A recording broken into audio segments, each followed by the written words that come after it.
Yosh, bienvenue sur Manga Corp. Aujourd'hui, je vais vous parler d'un manga publié par Meian avec comme héros Baek Dong-so.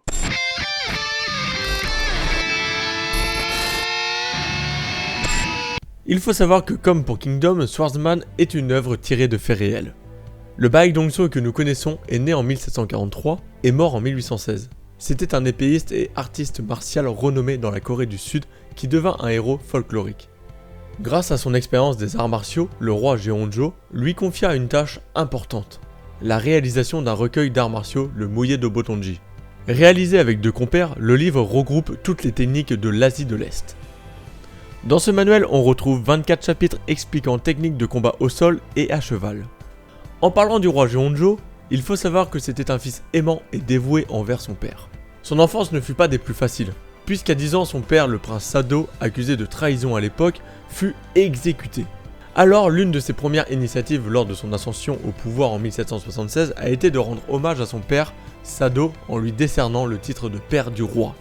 A savoir que le prince Sado avait de grands projets, que le maître d'arts martiaux de Baek Dong-so partageait également.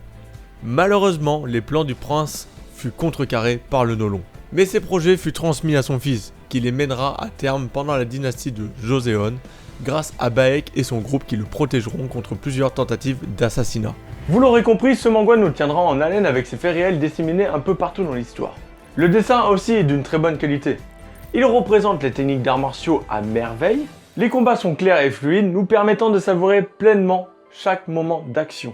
En supplément, on retrouve à chaque fin de tome des petites illustrations représentant des armes qui nous expliquent donc leur fonctionnement ou la signification de leur nom.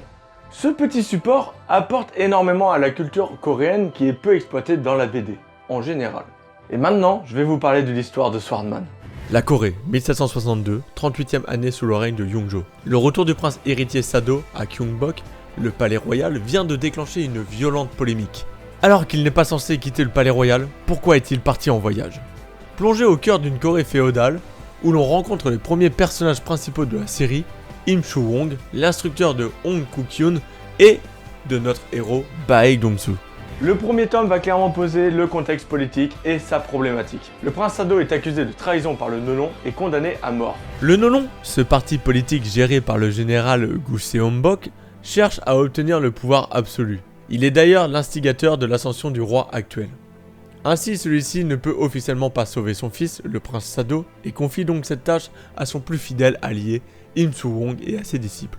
Le prince Sado est accusé de trahison par le Nolon et condamné à mort pour avoir quitté le palais royal. Ces noms sont compliqués à retenir. En revanche, les personnages nous sont clairement représentés, tant dans leur caractère que dans leur capacité ou leur classe sociale. Dans la série, les personnages ont chacun un rôle à jouer. Même les personnages secondaires auxquels on s'attache sont très importants pour le bon déroulement de l'histoire principale. Nous avons des figures de femmes fortes avec des réelles évolutions. Par exemple, Sohei, l'être aimé de Baek Dong-so, avec laquelle il ne peut pas vivre puisqu'ils n'ont pas le même statut social. Ce qui va l'amener à faire des choix décisifs dans le futur. L'histoire est centrée sur plusieurs personnages à la fois qui sont séparés. De ce fait, leurs points de vue alternent à tour de rôle, ce qui fait qu'on ne s'ennuie jamais et apporte un peu plus de suspense. En revanche, ça ne nous perd pas du tout. Comme je le disais, The Swordsman se base sur des faits réels et il nous les rappelait assez souvent, que ce soit dans des petites cases pendant l'histoire ou encore pendant les pages de transition des chapitres où on parle un peu plus précisément d'un personnage qui a réellement existé avec quelques traits de sa personnalité. Et c'est vraiment sympa d'avoir cette petite case qui nous donne encore plus de faits historiques. On remarque directement l'énorme travail réalisé par les auteurs pour apporter cette touche historique au manga, en nous expliquant les moindres détails des armes, des techniques et des statuts sociaux qu'on rencontre à travers ce manga. En conclusion, The Swordsman est une bonne manière de se plonger dans l'histoire coréenne. Récit fictif sur fond de faits réels, The Swordsman mêle complot, action et amour pour nous divertir autant qu'il nous instruit. Mais il peut aussi laisser un goût amer avec sa fin ouverte, qui laisse penser à une suite, ou tout simplement aux faits réels. C'était tout pour cette vidéo, j'espère qu'elle vous aura plu. On se retrouve bientôt sur Manga Corp pour d'autres analyses, d'autres vidéos. Portez-vous bien, yosh!